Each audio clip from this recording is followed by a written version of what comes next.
سید عطا اللہ شاہ بخاری دینی اور سیاسی رہنما، مجلس ارار اسلام کے بانی تھے۔ 1891 کو پٹنہ میں پیدا ہوئے۔ آبائی وطن موضوع ناگڑیاں ضلع گجرات پنجاب پاکستان تھا، لیکن آپ کے والد مولوی ضیاء الدین احمد نے بسلسلہ تبلیغ پٹنہ میں سکونت اختیار کر لی تھی۔ سید صاحب زمانہ طالب علمی میں سیاسی تحریکوں میں حصہ لینے لگے تھے، لیکن آپ کی سیاسی زندگی کی ابتدا 1918 میں کانگریس اور مسلم لیگ کے ایک مشترکہ جلسے سے ہوئی، جو طریق خلافت کی حمایت میں امرتسر میں منعقد ہوئی تھی۔ سیاسی زندگی بھرپور سفروں میں گزری اور ہندوستان کے تمام علاقوں کے دورے کیے۔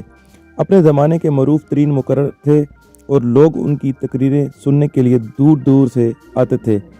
1929 میں اپنے رفقا کے ساتھ مل کر مجلس احرار اسلام کے نام سے ایک علیحدہ سیاسی جماعت کی بنیاد رکھی اور کئی سال اس کے صدر رہے۔ مجلس احرار تاریخ پاکستان کی شدید مخالف جماعت تھی۔ سید عطا اللہ شاہ بخاری کا موقف تھا کہ پاکستان کے بارے میں گزشتہ سال میں نے جس جگہ پہ تقریر کی ہے، پاکستان کو مسلمانان ہندوستان کے مہلک بلکہ ہلاکت افرین اور ہلاکت خیز بتایا ہے۔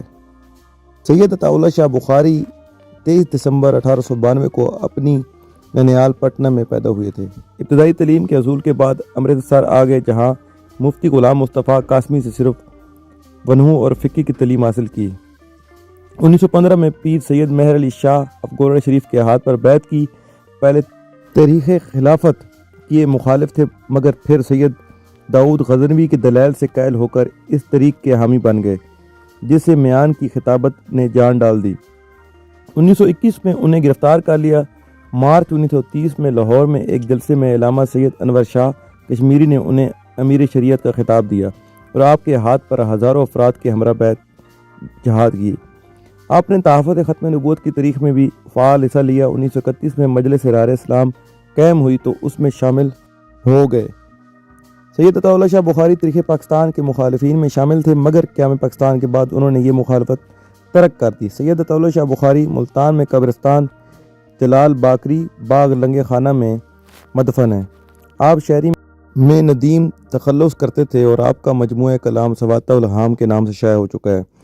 21 اگست 1961 کو سید عطا اللہ شاہ بخاری وفات پا گئے اور ملتان میں ان کو دفن کیا گیا۔ کانوں میں گونجتے ہیں بخاری کے زمزمیں، بلبل چہک رہا ہے ریاض رسول میں۔ کانوں میں گونجتے ہیں بخاری کے زمزمیں، بلبل چہک رہا ہے ریاض رسول میں۔